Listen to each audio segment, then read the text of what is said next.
Hello, everybody. If you don't know who I am, probably the best way to describe myself is I am the treasurer of this organisation, the Wolverhampton Society. I am also their sort of digital publicity representative, and thus, if you've ever communicated with us on Facebook or on Twitter, that is myself you're speaking to. This is going to be a talk that I was scheduled to give for Friends of Wolverhampton Archives in May of 2020, but we are currently in the March 2020, and with the COVID-19 outbreak, that talk is almost certainly going to be cancelled. And in any case, with people in a period of self-isolation and not seeing others socially, social exclusion, that kind of thing, I thought the small part that I could play would be, rather than to look to postpone my talk till later in the year, was to make it available for anybody to watch for free on YouTube. So it's a time at which we all have to make sacrifices, and I guess this is my small part of that process.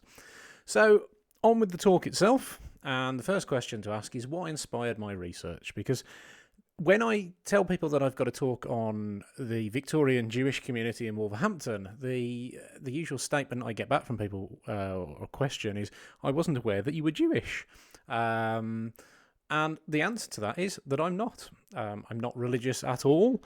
And I guess the question is, if I'm not religious in any way, what caused me to become interested in this particular part of social history? It was actually a trip to this place. Now, this rather mysterious-looking place is not known to a great number of people in Wolverhampton, let alone the wider world. And there is a very good reason for that. I mean, obviously, security and things like that, which hopefully will be revealed to you in the next picture. It is, of course, a graveyard.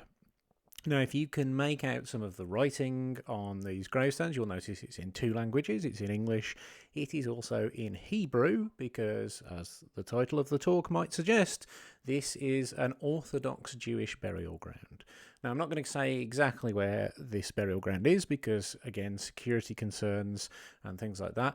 It's also not open to the public because of a different kind of safety concern, that the building at the front, which is the only access to the site, is to a large degree falling down, and is currently is intended to be the recipient of a future lottery grant application. I was afforded a visit there in March 2019, which was where the starting point for my research, and I was shown around very kindly by a lady from Singers Hill Synagogue in Birmingham, and from members of the Jewish Board of Deputies, who are the owners of the land, and they are the ones who are looking to put in a bid for lottery money. So when I visited there, what really struck me was that there was a group of people who had become so successful in life that they had been able to establish a burial ground, a synagogue, and a school for their Orthodox faith, and yet there is very little trace of their legacy in the city. And I wondered, who on earth were these people that they were able to build such a legacy that's largely been forgotten, and why has it been forgotten? So the obvious next question to ask was, where should I begin? And the obvious answer to that would be at the front of the burial ground. Now, on the front of the burial ground, there's actually another one of these plaques that's inside the burial ground itself, which is an even earlier one. This is a later version of the plaque that states that the burial ground was presented to the Wolverhampton Hebrew congregation by His Grace the Duke of Sutherland in 1851. It also, you can tell this is the right one because it also references 1884, but there is a version of the plaque that is inside the burial ground. Now, the next port of call that I had was the British Newspaper Archive. Now, I don't work for the British Newspaper Archive, so please note that this plug I'm about to give them is not in any way sponsored or anything like that. If you have never tried the British Newspaper Archive, it is an absolutely wonderful receptacle for stories where you can research your family tree, you can research any topic you would like, and personally, for a man of my age, I'm just turned 38. Most people of my age have subscriptions to things like Netflix to enjoy media from the year 2020. I have a subscription to the British Newspaper Archive, and I enjoy media from 1820, as an example. But it led me to my next port of call, which is this building. Now, many people from Wolverhampton will recognise this as the former Molyneux Hotel. It is now the City of Wolverhampton Archives, run by City of Wolverhampton Council. I get asked on a fairly regular basis about the archives, and the answer to that question is it is a free service at the point of use. It is open several days of the week. You can find that out online. You can find that out through their Facebook page, etc., etc. And you can go in there and research whatever you would like, essentially. They have a whole variety of literature and topics and things like that. So that led me... the actual reason I'm looking at that building, is that it's not in its incarnation as the City of Wolverhampton Archives. It's actually in its former incarnation as the Molyneux Hotel. And that is because I found this article. This is dated Saturday, the 20th of March, 1876, so it's nearly the anniversary time of this, or it might well be after that, depending on when you're watching this. And I found it in the Midland Examiner and Times, and it is titled Jewish Wedding in Wolverhampton. And what this essentially gives is a potted history of the Jewish community. It is written fairly, it's fairly contemporary. It's about roughly about 40 years after the community came into the town. It is written from a perspective of people who are not Jewish, and it's written with a certain degree of fascination at their customs and things like that. So it's very revealing. But what it states is that 30 years ago, Wolverhampton had only 10 Jewish residents. These, not being in a position to engage the services of a minister, recited their ritual each after his own fashion. One of the leading members of the Jewish community, then as now, was Mr. Aarons of Berry Street. It so happened that Mr. Aarons' father died, and according to the law as laid down by the rabbis, he invited those 10 men to his house for 7 days for the purpose of praying for the repose of the soul departed. At the expiration of a week, these 10 gentlemen met, and it was resolved that a scroll of the law should be bought, that each should pay a weekly contribution, and that in order to secure harmony, each in his turn should act as a warden or president. As they were unable to maintain a pastor, Mr. Gordon of St. George's Parade acted as minister. There's a few interesting observations from this little bit of text. Firstly, where you notice that they say there were 10 Jewish residents, and then they fairly swiftly after that refer to 10 gentlemen. So there were obviously more Jewish residents, but this is an Orthodox Jewish faith where a lot of when they quote figures, they're only referring to the men. We will come on to something related to that a little bit later. Now, they're talking about Mr. Aaron's father passing away, and this would imply that he passed away before the burial ground was constructed in 1851, and leads to the question of, well, where was he buried then? And spoiler alert, I don't know. It's not just myself.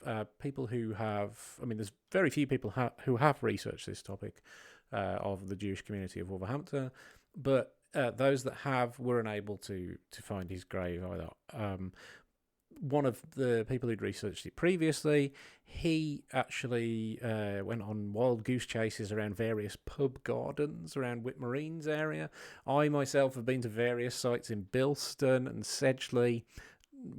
Neither of us have had any luck, unfortunately, but is something we will continue to keep trying to find.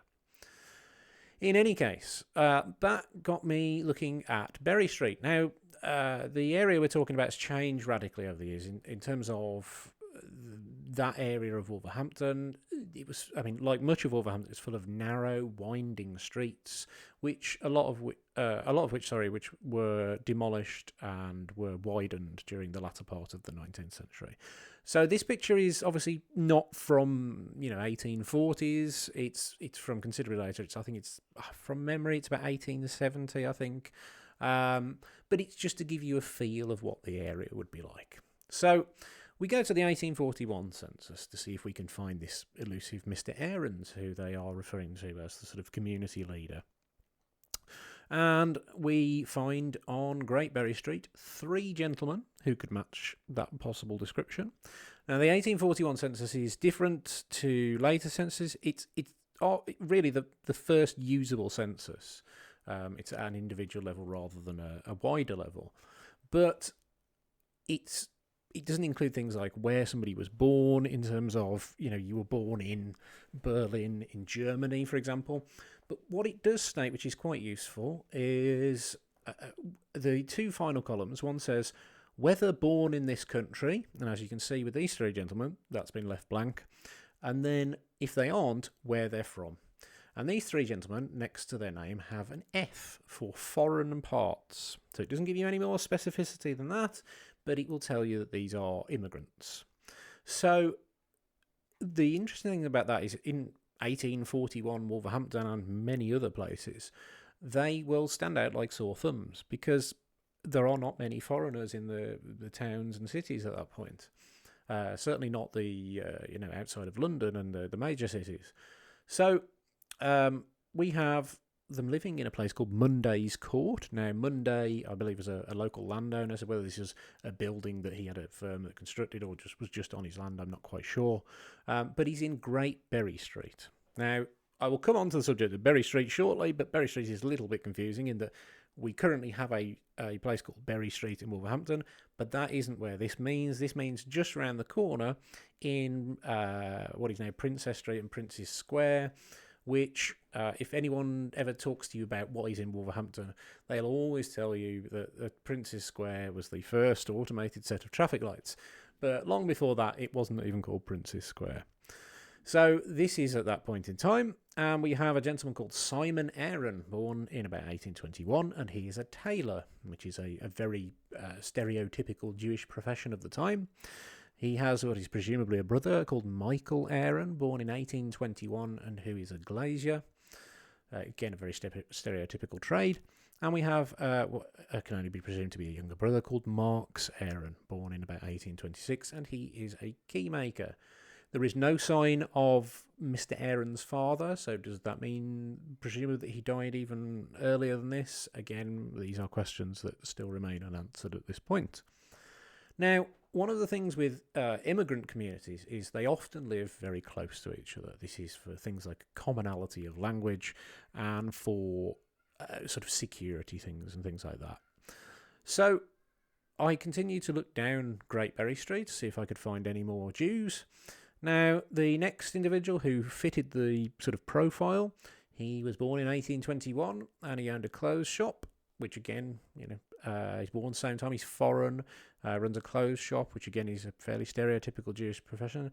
And I'm not saying he is Jewish, but he is called Israel Klein, so there's an outside chance that he might be. In any case, he's quite a transient individual who I can't seem to find again in the census, so I think he only stops for a while, and he may or may not have been Jewish. Someone who is definitely Jewish is further down Berry Street, and it's a gentleman called Levi Harris. He's considerably older than Mr. Aaron. He's born in 1801, and he's a pawnbroker. Again, another stereotypical trade. He has a wife called Sarah, who would have been born in about 1816. But interestingly, she is not foreign. She is British. He has 2 children, Rosina, born in 1836, and he has Rachel, born in 1838, both of whom also are British. He also has a tailor, a foreign individual called, I think, John Bastian, but he again disappears from this point onwards, so I don't believe he's especially relevant. He has 2 female servants, and I think what I'm trying to say with the fact that he's got a tailor and 2 servants is, even though Mr. Aaron and this other gentleman, Mr. Gordon, are considered, from this potted history, the leaders of the community, I would argue that this gentleman at this point, appears to be our leading candidate for being the prime member of the community. He is considerably older, he has a family, and not only does he have a family, but the rest of his family are all British. He also can afford to have a tailor and 2 servants, therefore he can't be doing too badly in life. So, if you're trying to familiarise yourself with where I'm talking about, this is an section taken from an 1842 tithe map. And it shows, as you can see in the middle-ish of the map, we have an area called Little Berry Street. It's also sometimes known as Great Berry Street. It's also known as Berry Street North. There are various names Berry Street has been given over time. Then, confusingly, you have Berry Street, which is where it is now, although obviously quite radically different. This is a contemporary map of Wolverhampton. This is a Google map taken from, I think, 2019, maybe a touch earlier. But you will see on here that the area that was called Little Berry Street on the previous map is now Princess Street and Prince's Square. It was all, as I say, extensively remodelled, as was Lichfield Street, Broad Street, etc., etc. Were all substantially changed by the turn of the 20th century. Berry Street, as you can see, is very different to the Berry Street that would have been around then. It now is somewhat of a backwater. You have the back entrance to the Britannia Hotel. You have the back entrance to the Grand Theatre, the back entrance to the old General Post Office. It's very much a kind of service road more than anything.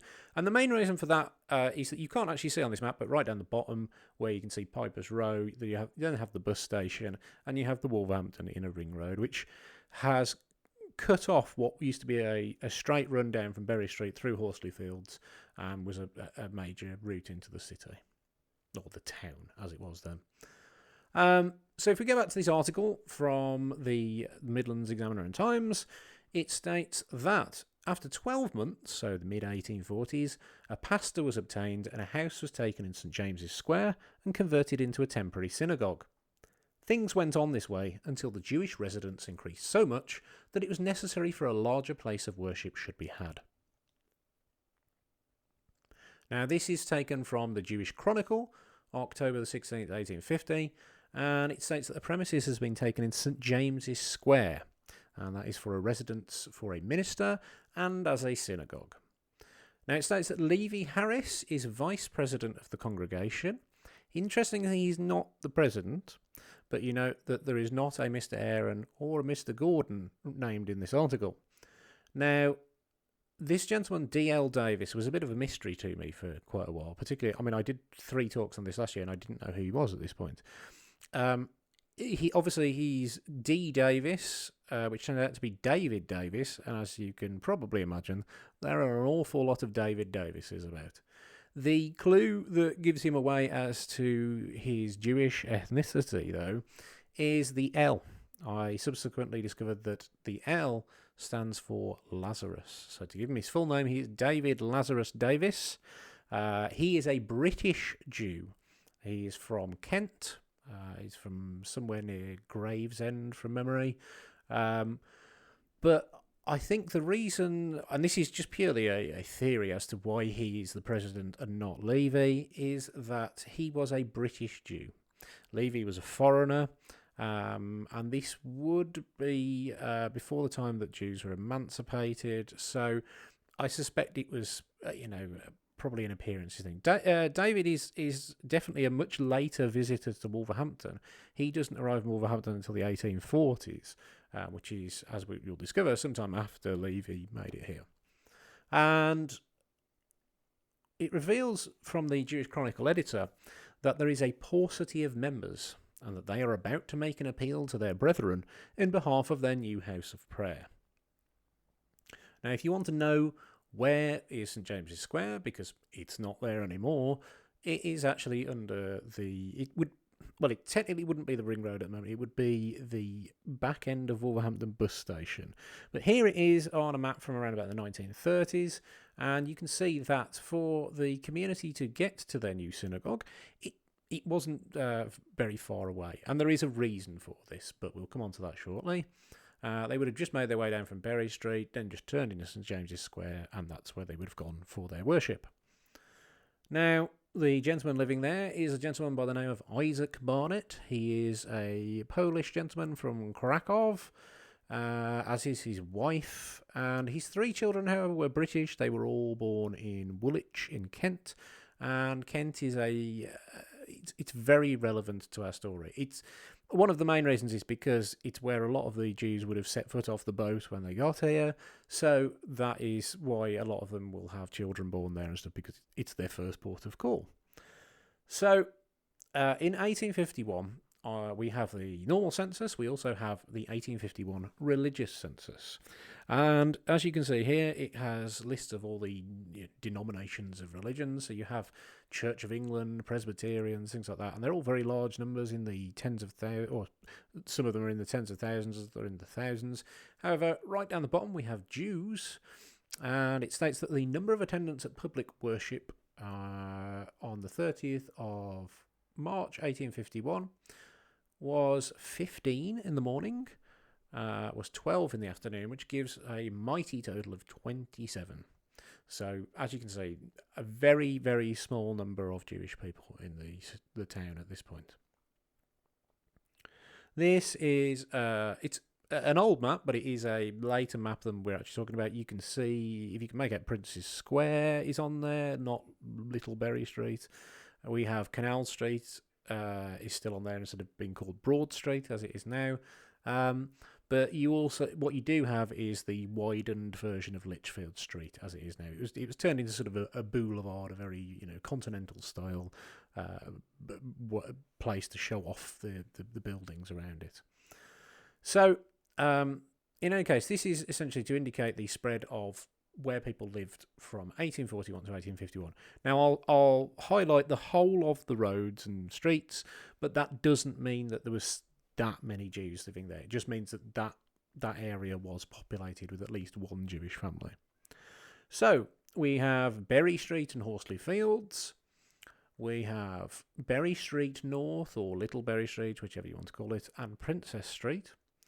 We also have Jewish residents in Canal Street, which later, as I say, becomes Broad Street.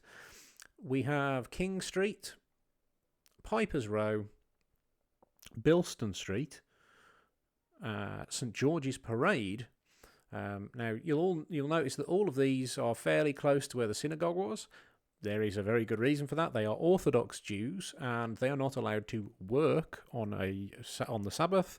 And that would mean that if you were to catch a horse and cart to the synagogue, that is counted as working. So that's why they're all very close.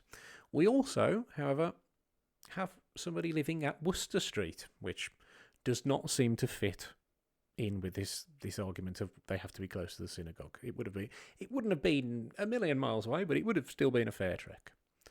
So we have here Worcester Street in the early 20th century. Now, again, this is taken way after 50 odd years after this person lived here, but it's a much more accurate version of what Worcester Street would have looked like in those days than what it looks like now. So, having a look at the census, we find that the people living there are the Harris family. So Levi is now recorded as being from Russia, but he is a naturalised British subject. So that means that he now has the rights of a full British citizen. So this is at the time before emancipation. He can't, as a Jew, own property. However, as a natural Brit, he can. Now, this is particularly interesting because it means there would have had to have been people who vouched for him. It turns out, spoiler alert, I've got his naturalisation certificate, which I'll talk about later. It reveals that he was naturalised in 1848, and there are a great number of local individuals, all of whom are British, who testify to him, essentially being a good egg and all that. And he becomes a full British citizen. It reveals that his wife, who is British, is recorded as being from Lincoln, which, unbeknownst to myself, before I started researching this subject, has a long history of a Jewish community. Now, it also states that all of his children are shown as being born in Wolverhampton.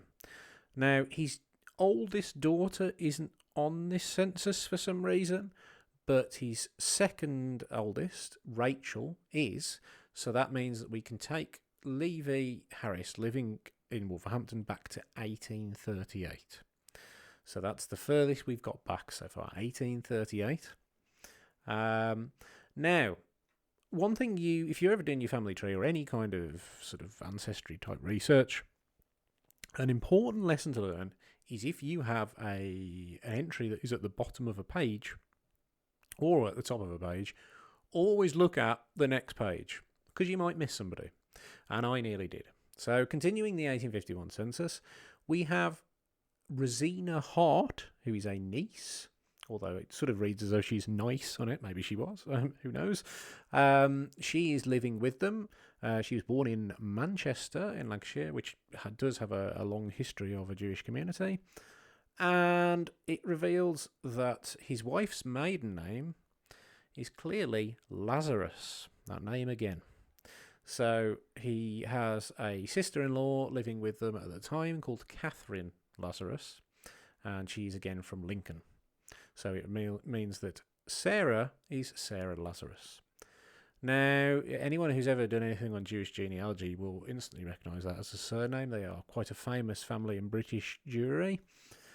And we are taken to this place in Lincoln. Now, the names that are given to things in Lincoln are fairly... they're like Ronseal. They do exactly what it says on the tin kind of thing. They have a place where a lot of Jews used to live in the past. It's called Jew's House. This is on a particularly sharp incline, and it's called Steep Hill. So this is Jonas Lazarus's premises, and also where some of these Lazarus ladies would have lived. It's now it seems to be a lovely coffee shop, so I must make a visit at some point in future. So the Lazarus family of Lincoln, we have Jonas Lazarus. He's a Pole, and he's born in 1771. We have Sarah, who is the wife of Levi Harris. He's one of his daughters. He has another daughter called Elizabeth, who is the wife of Marcus Gordon, who, if you remember, at the wedding article, one of the people getting married was the daughter of Marcus Gordon. We also have Sheba. I didn't want to pronounce this as Sheba because I associate it with cat food, but I'm reliably informed by Jewish scholars it is definitely Sheba. My temptation is always to pronounce it Sheba, but it isn't. She is the mother of Rosa Hart, or Rosina Hart, as she's recorded on the census. Here also has, as shown in the previous slide, we had Catherine. Now, Catherine actually moves all the way across the world to Australia because about 50% of his children moved to Australia. The other 50%, roughly, moved to Wolverhampton. And as a proud Wolfrunian, I'm not going to tell you who got the better part of the deal. I will, however, state that one of the people who moved to Australia, his boat sank on the way there, so maybe it wasn't all it was cracked up to be.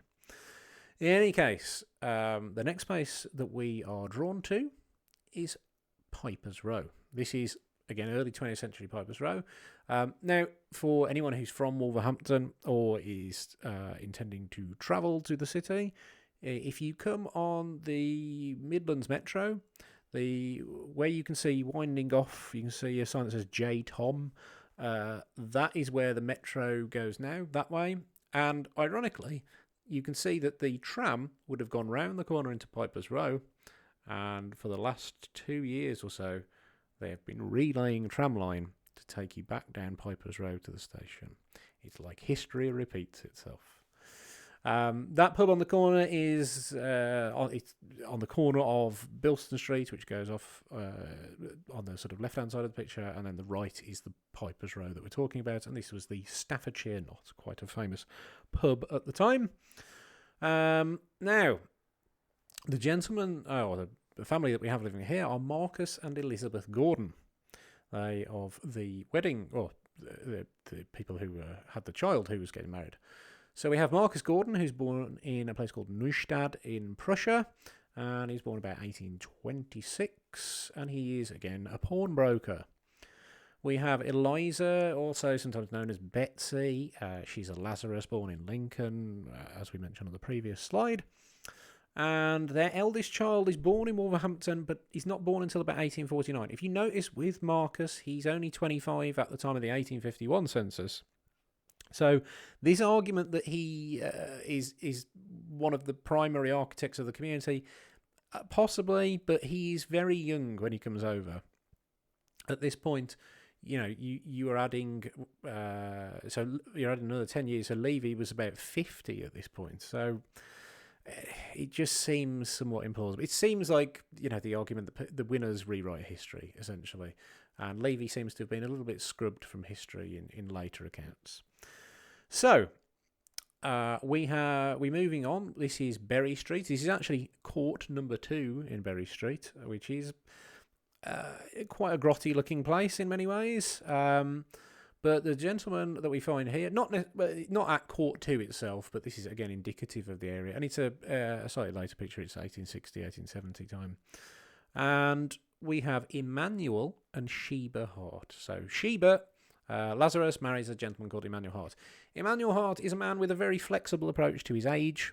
His age varies by about plus or minus 15 years, depending on which document you're reading at that point in time. So any of the numbers that you ever see next to his name, take with a grain of salt, or a fairly liberal dose of salt, I would say.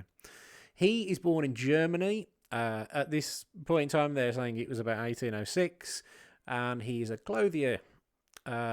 He has a wife who is Sheba. He also has several children, but you'll note that they are born in Darlaston and Birmingham. And then they moved to Wolverhampton around 1845 because they have a child called Emmanuel Hart. So good they named him twice, and he is born in Wolverhampton at this point in about 1845. But if you remember, Rosie Hart was actually born in Manchester, so they're a family who have been all over the place. We move back now to the Berry Street at the start of the talk, Little Berry, Great Berry Street, whatever you want to call it, Berry Street North. And we find living here is Mr. Simon Aaron. Now, Simon Aaron, throughout the censuses, you will find he lives in Berry Street, and he always lives next to another Jewish family, and that Jewish family is different every single time. It's like he was the sort of welcoming committee. So I don't doubt that he was one of the primary architects of the community as well. He is 30 at this point in time. He is a pawnbroker and clothes. He runs a clothes shop, essentially. I can't quite make out what that word says. But he was born in Prussia. His wife, however, is Russian, and she's not a Lazarus.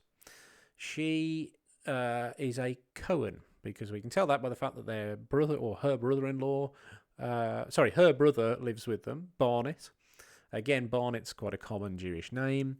And he is also a pawnbroker, and he's like a furniture merchant kind of thing. And they also have a house servant, so again, they must be doing fairly well for themselves. Their next door neighbours, as I stated, are Polish Jews. They are the Isaacs family. Now, the Isaacs' eldest son was born in the city in 1843, so again, they're a fairly early family. There is a burial in the Wolverhampton Orthodox Jewish burial ground for a Lydia Isaacs, who is one of their children who sadly passes away quite young. So, moving on, we have the Old Hall. Now, this was a rather magnificent-looking building owned by the Lewis and Gower family. Interestingly, there's obviously some Jewish ancestry there. Even though it's pronounced Lewison, it's spelled Levison. So again, Levi, the Jewish connection. And this would have been one of their residences. It was later turned into a Japanning factory before eventually being demolished. And this is in about, I think it's 1861 from memory. And don't get too excited, even though we've got this big picture of an old hall. None of our Jews lived here. However, one of our Jews would have been around at the time that this was being demolished, and that gentleman is a man called Jacob Cohen, who lives in Bilston Street. So if you remember the picture of Piper's Row, where that was tailing off into the distance, he would have lived somewhere on there. Now, Jacob is born in Poland, and again, he's a pawnbroker.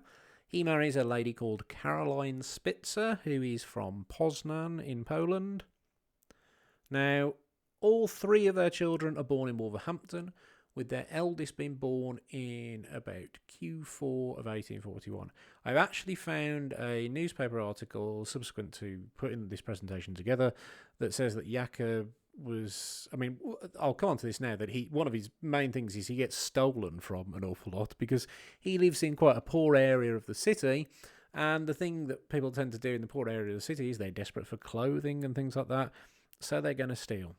I've got an article where he was stolen from about 1838, so he's there round about the same time that Levi was there. Now, this is a lady called Mary McHale. She's stealing several articles of wearing apparel, and she's imprisoned for 4 calendar months for her troubles. Bridget Gleeson is the next one. If you're noticing an Irish theme, there's a good reason why. They lived in an area of the city where we had an awful lot of Irish immigrants. So they lived in, even though the Jews themselves were not particularly poor, or most of them weren't, they lived in an area of the town that was full of the poorer elements of society, and most of the poorer people of the time, or particularly hit by poverty, were the the Irish community who moved over following the potato famine and things like that. So Bridget Gleeson, who was, I found the record of her conviction, she was only 17 at the time, and she stole 1 shawl, and for that she was sentenced to an all expenses paid trip to Australia for 7 years. Now that might sound wonderful on paper. The reality is very different. That would have been hard labour, and all for stealing 1 item of clothing. Don't know any of the backstory. I would like to think that there is a family of Gleesons down under now who can trace themselves back to little Bridget, but I simply don't know. It's certainly one for a future project in any case. Anyway, moving forwards to 1851, Jacob is the victim of a fire because that would have been very common at the time. A lot of buildings burned down very close together with wooden frames and things like that. He asks that people who pledge their goods redeem them within 1 month from this date on April the 7th, 1851. Now, if there'd been a fire on the premises, I don't know how much, whether you'd particularly want your goods back, depending on the condition of them, but who knows. Now, despite having a fire, that is not the worst event that happens to Jacob in 1851. So, if you remember his family tree, we have Jacob and Caroline, and they have their first child, Jacob, or Joel, he's also recorded as, in 1841. He has his middle child, Benjamin, in 1843, and he has Elizabeth, born in 1846. And in 1851, on the 25th of June, Benjamin passes away from dropsy hydrothorax. So there was a lot of speculation, or sort of urban myth, that this was the reason that the burial ground was granted. Now, that would involve them knowing in advance that Benjamin was going to pass away from dropsy hydrothorax, which seems somewhat unlikely. And it's also contradicted by a number of newspaper articles. I've not just this one I'm about to show you. I found a couple of these. This is dated the 25th of January in 1851 and announces that the Duke of Sutherland is going to provide them with some land on the Green Lanes. So it again seems to contradict this idea that the Benjamin was the first. In any case, we have this is a map from 1885. Unfortunately, I haven't got a copy of the 1842 version of this, and so this is slightly incorrect because it was extended in 1884 and buildings and walls were put around it, so you can see those on this map in the red box. But in any case, if you want to familiarise yourself a little bit with it, here it is. Now, if you want to know where you are in modern day Wolverhampton, you have the Parkfield Road, which runs along the bottom in blue. You have the Dudley Road, which is the red line, and the green lanes it refers to is this line here that is in green. Now, that is what is now known as Thompson Avenue. So it was eventually turned into a road, but at the time was more of a country lane. Because a lot of this around here was pasture and particularly a lot of mines.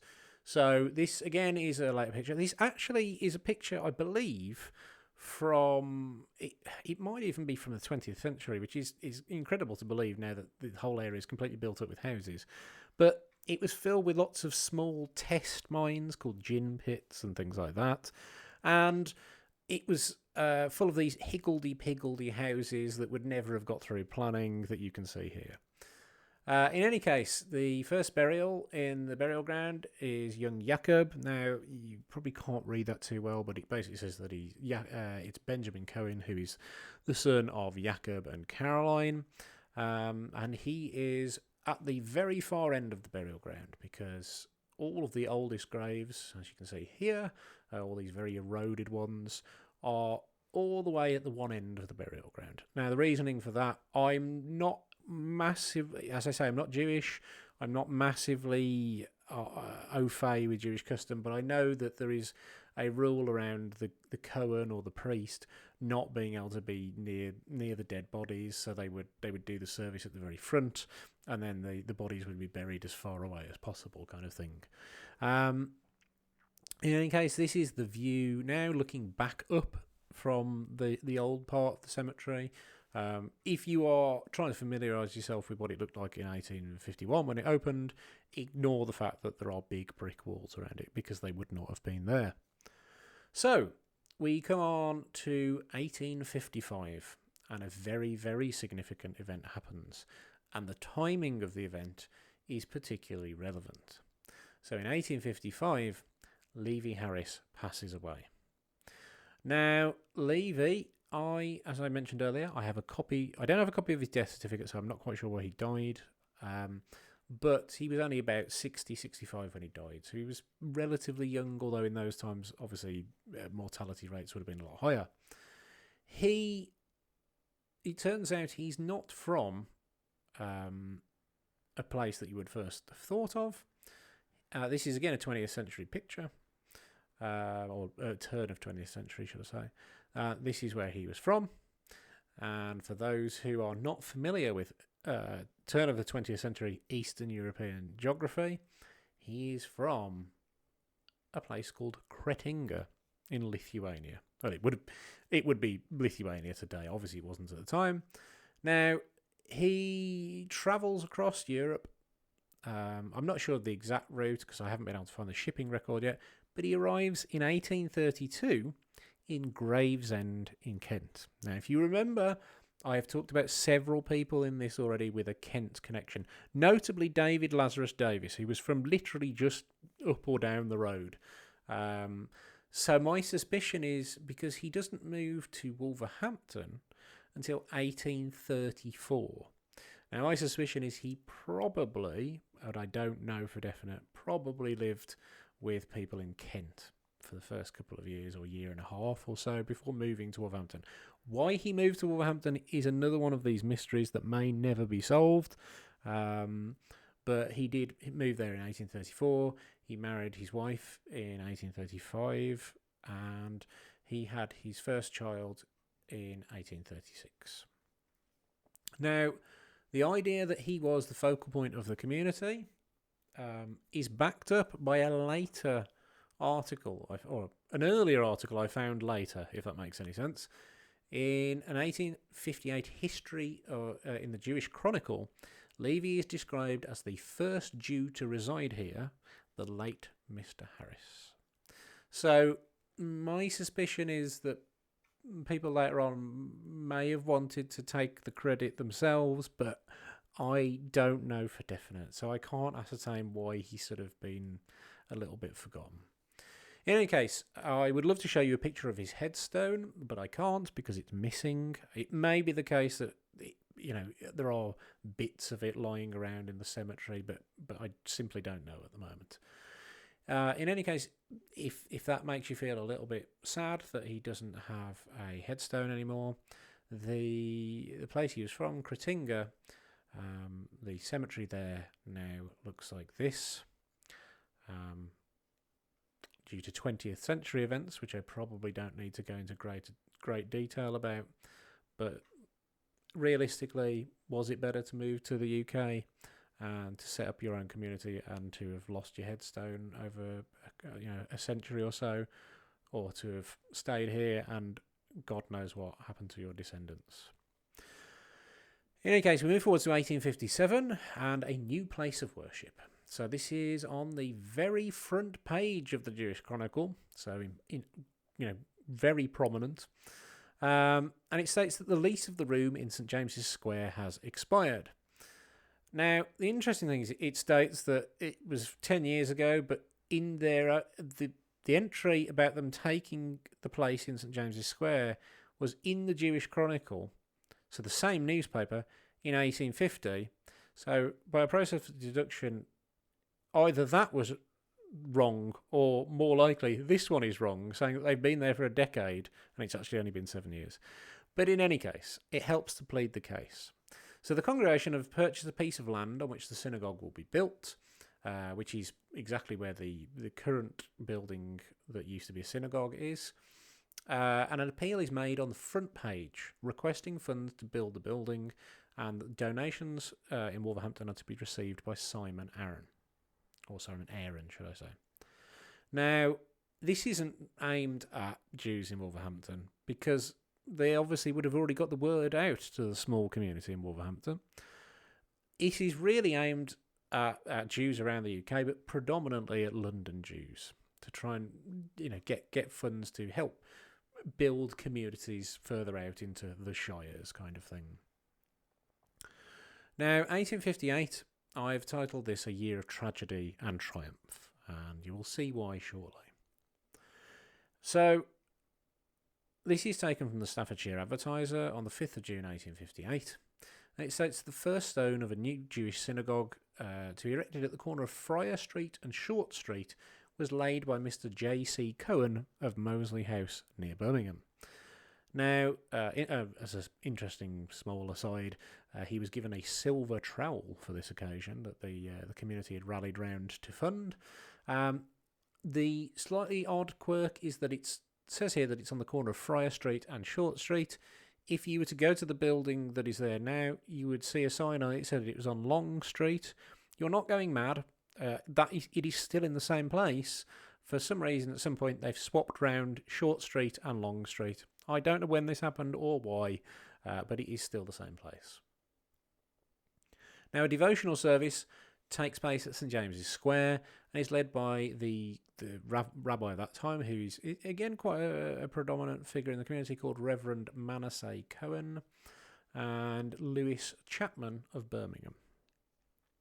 Lewis Chapman, incidentally, he is, from all accounts, is quite an interesting, fiery character in Birmingham, but that's not the area we're researching today. 50 Jewish men and women attend and proceed to walk from St James's Square to Friar Street. So they would have a fairly short procession, as you'd have seen in the slides earlier, and they retire to the unfortunately named Cock Inn on Berry Street to drink tea.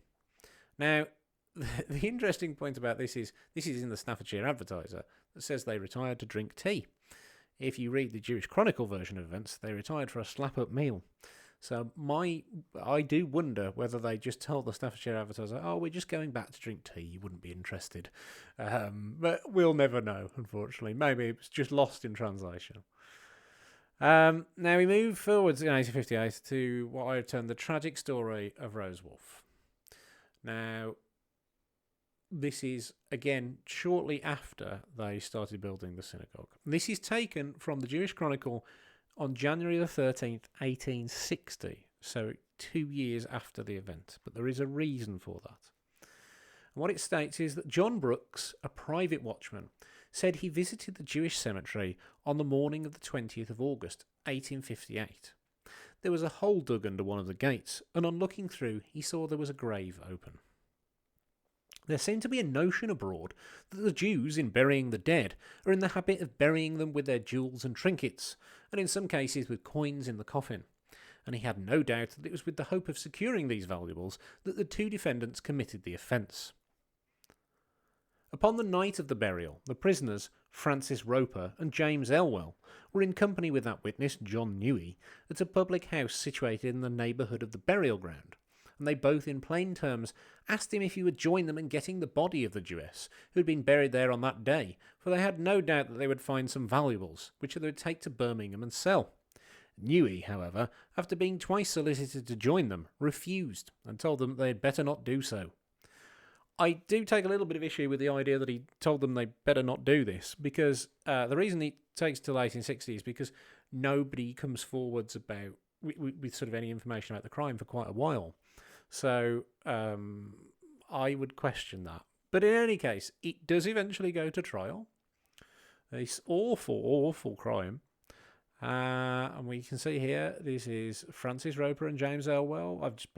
The black line is an unrelated entry above that I've blocked out. And they are charged with unlawfully entering a burial ground and opening a grave. And of that crime, they are found not guilty. In fact, nobody is ever found guilty of this crime. The reason they give for them being found not guilty is it's essentially two blokes' words against one other's, and the length of time that he took to come forwards for it. So who knows whether they were guilty or not? They were found not guilty, and nobody else was ever found guilty for it. So who was Rose Wolfe, I think is the question. Now, if you notice in the background, we are showing Berry Street again. And that is because I have her death certificate. And this reveals that she died in Berry Street. Now, at first, I struggled to work out who Rose Wolfe was until I did some basic maths. If you deduct 22 from 58, you get 36. And if you remember earlier on, someone we've not been able to find for a little while was the eldest daughter of Levi Harris, who was called Rose Harris. And it's not a coincidence, this is Rose Harris. Unfortunately, Rose Harris contracts, it's got an oldie worldy name here, but she contracts TB, essentially, which is why she's so young. And what I missed back on the 1851 census is that Levy was so successful that he still had his premises on Great or Little Berry Street. And he had, essentially, at that time the census was taken, Rose was sort of the head of the household.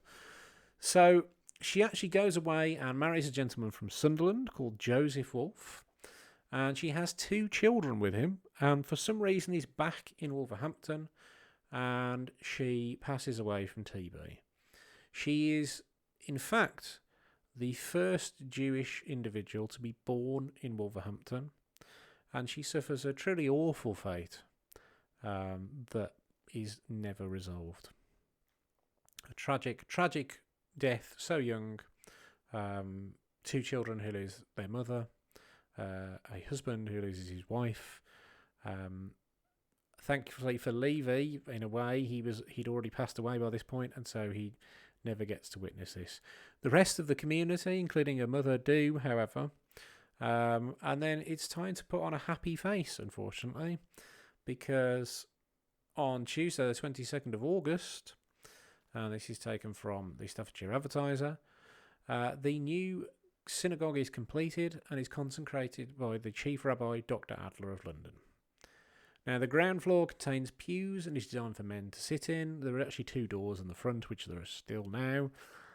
One is for men, one is for women. And they take you separately. Like the women will go upstairs straight to the gallery, and the men go downstairs, and they don't interact. The ark is kept at the top of the synagogue, containing the 5 books of Moses on parchment. There are some Christians in attendance at this event, as well as other people from, say, for example, the Wolverhampton Chronicle. So it's not all Jews who are there. Now, the total building cost was £700, which would be the equivalent today to around $86,000. And key funders were people like the Chief Rabbi, Sir David Salomons, who is a very prominent Victorian Jew in London, and Baron Rothschild of the Rothschild banking dynasty, and Sir Moses Montefiore, again another prominent Victorian Jew. Now, if you're wondering what the synagogue looked like, I'm afraid I can't show you what it looked like in, essentially a picture of it in the 19th century. because I have not found one that exists. I've tried many people. Many people have sent me a picture of the current synagogue. That is not what it would have been. It would have been slightly different. But this is what it looks like now. If you've ever passed this building in Wolverhampton, you may or may not know it was a synagogue. It's now a church called St. Silas, and this is the version of the building that was reconstructed in 1903.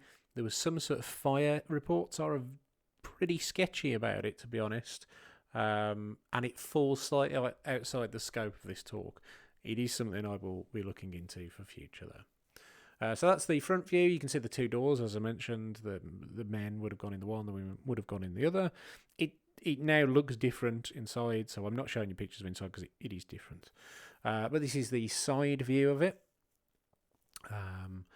So it's still in exactly the same location, and I have a feeling that the building would not have been completely rebuilt. I think it was probably partially damaged and restored. But it's in the Ashkenazi style. Now, in the 1860s, the community finds itself in a period of financial struggles. So, in September 1863, the congregation falls into arrears, and in the October 1863, there is an awful fire in a place called Monastir in what would now be sort of Macedonia, and that saw that 1,000 Jewish homes and shops were ravaged by fire. And whilst they do make a fundraising effort, you can see they are. It's a very small fundraising effort. They are lower than places like Merthyr Tydfil and Cheltenham, and they raise a very small amount of money. Now, in 1864, the congregation again finds itself in arrears, this time of £17, which doesn't sound like a lot, but would be the equivalent to over £2,000 today, and they declare themselves unable to pay. So, this clearly at some point gets resolved, because we don't see many stories about this subsequently to that.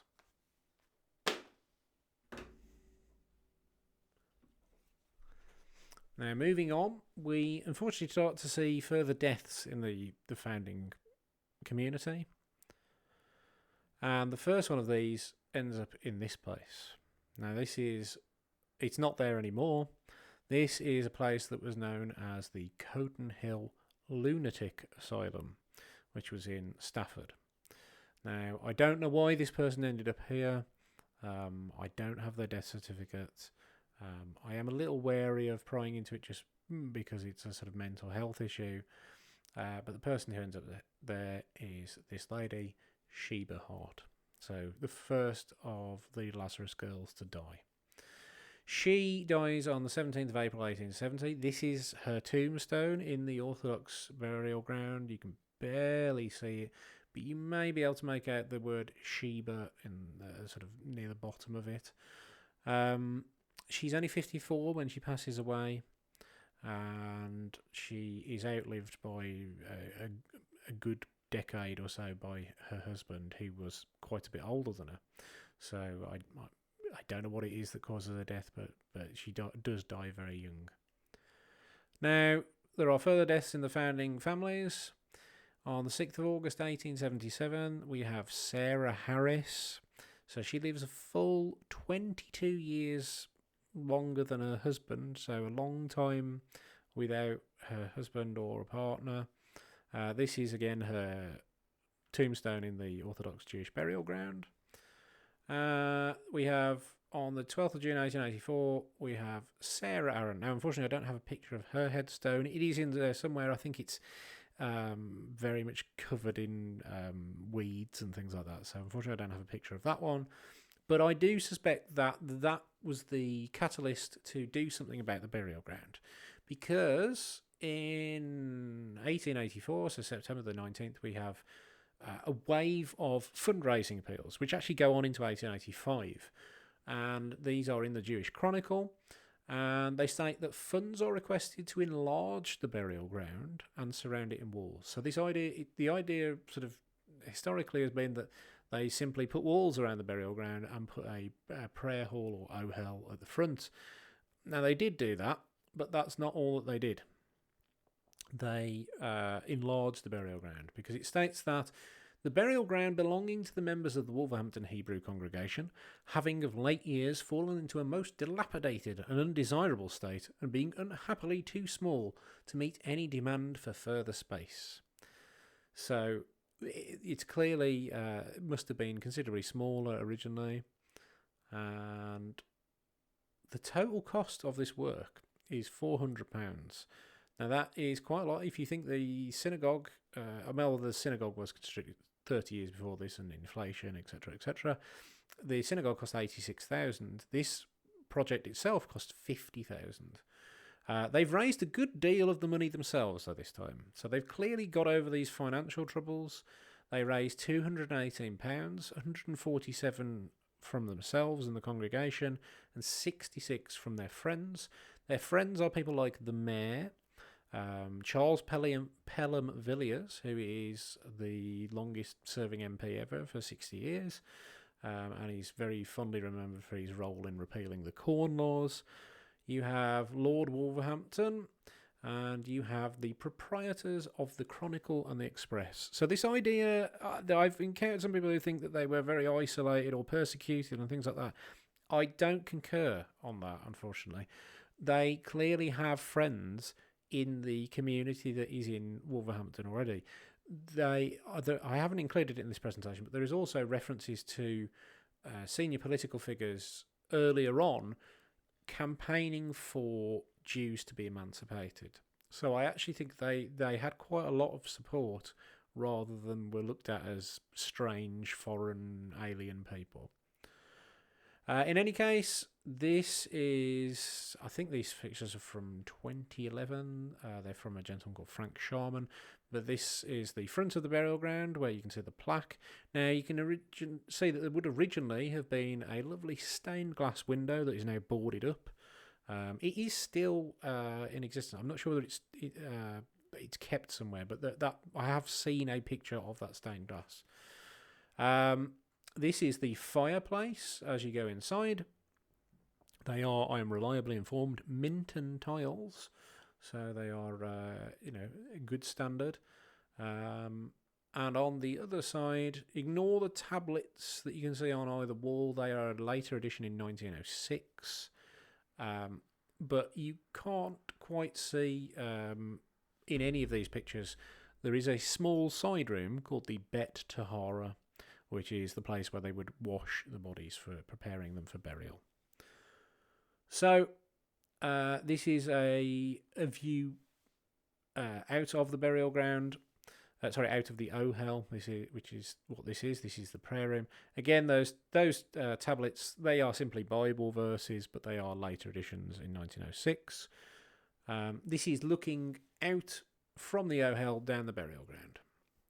It's a little bit further down, in fact. Actually, there's a couple of more, because the last burial there was actually in 2000, so that's the one that's a little bit nearer at the front. Now, moving on, the next member of the community to pass away is Simon Aaron. He passes away on 28th of February 1886, and I have his naturalisation certificate as well, which states that he was born in 1817 in a place called Murowana Guzlina, which is in Poznan in Poland. Now, this is the synagogue that would have been in Murowana Guzlina. However, that, similar to other places in Europe, it isn't there anymore. It was there up until around about World War II, and I probably don't need to tell you what happened after that. He arrived in England in September 1836, and he arrived in Wolverhampton in 1837. And this is Simon's headstone. So his headstone is still in very good condition. You can see the older ones right at the back there. Sarah's, I have seen photos of the bits of Sarah. Sarah's is fairly close by. So he's buried, you don't have multiple graves in Jewish custom, but he is buried fairly close to his wife. The next person to die, or well, maybe slightly before that, I haven't got his exact day of death, Marcus Gordon passes away. So he, again, they're both fairly young. They're still only... so Marcus is only 60 at this point. None of them sort of really make it to old age except two people, but we'll come on to that in a moment. It reveals on his naturalisation certificate that he was born in 1826 in Neustadt in Warsaw, so Newtown in Warsaw. He resided in Wolverhampton for 10 years, in 1856, and that means that he would have got here about 1846. But that's because, again, he would have only been 20 when he got here, so he's not very old at that point. Now, the interesting observations that come next are from a gentleman called Isaac Tempowsky, who was a regular letter writer to the Jewish Chronicle. He wrote on a great number of subjects, from the work of Robert Burns to all sorts of different things. He ruminated on a great many subjects. But he writes that he was in reality the founder of the Wolverhampton Synagogue, and it was a great loss to the Wolverhampton community when he retired from its management. I may add that the congregation has never regained its prestige as one of the leading Orthodox congregations. But there is one thing that can never be forgotten. That was his love for the poor. Coming home from school, it was no uncommon thing to see him take a small minion home of poor people, until his own family found it inconvenient. I almost feel like there's the basis of a sitcom in there somewhere, but certainly an interesting insight into Marcus.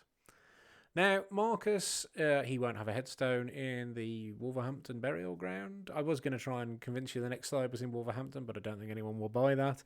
It's because he wasn't even born. He didn't even pass away in England or the UK.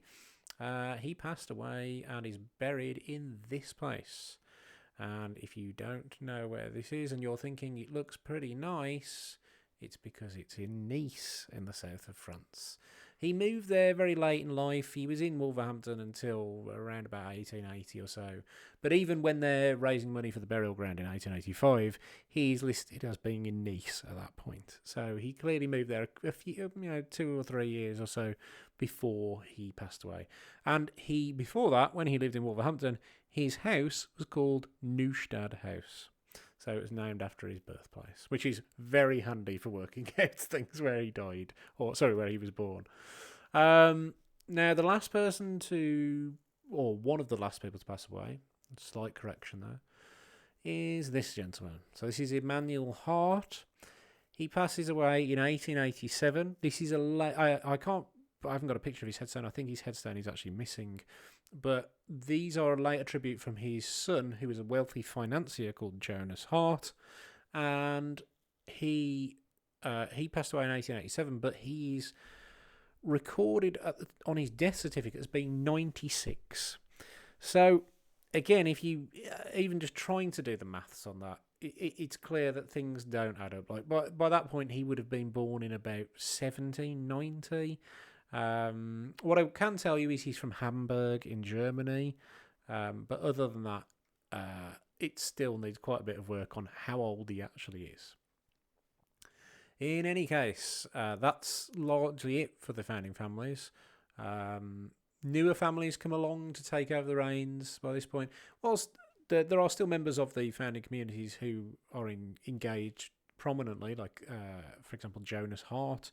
It's mainly newer families. So you have the Goldenbergs, the Greenstones, the Tempowskis, and the Browns.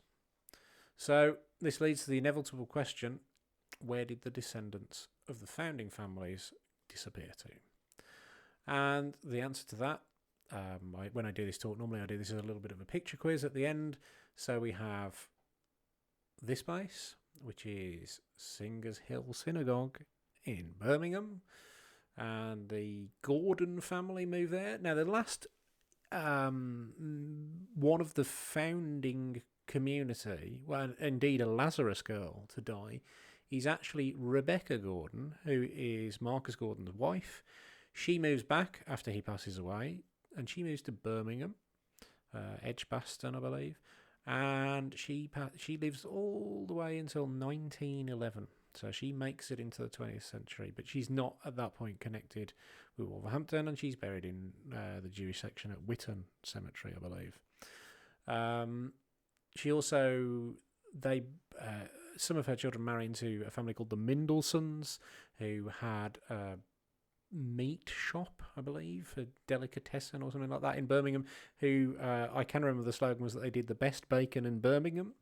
And there's also a road around the Queen, I think it's the Queen Elizabeth Hospital in Birmingham, named Mindleston Way, which again is another related member of that family.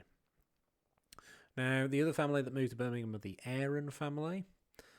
The next place is this fine-looking building, which is in Liverpool. And the family that moved there, there are other connections with Liverpool as well, but this is predominantly the Hart family. Now, the next place we go to, sorry, I'm going backwards there. The next place is the hardest picture to guess of them all, because this is Sunderland Synagogue. And the people who moved there are the Harris family.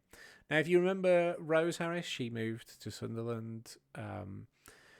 The gentleman that she married, Joseph Wolfe, whilst you can feel sorry for him that he lost his wife at a very young age, he did, however, remarry. He actually remarried his own cousin, who was a member of the Hart family, and he then had another 14 children after that point. So everyone finds their own way of consoling themselves about bad things. This evidently was Joseph's. And that's it, really. If you enjoyed this, thank you, firstly. I am quite literally available for weddings and bar mitzvahs. But if you are interested in this or anything else, please feel free to get in touch with me. You can get in touch with me via the Wolverhampton Society page. I will be setting up my own page later in the year. And if you are watching this during the period of the COVID-19 pandemic, please stay safe. I am very much looking forward to attending future history events in and around Wolverhampton and the West Midlands and seeing as many of you again as possible when we can. Until then, thank you for watching, and please look after yourselves.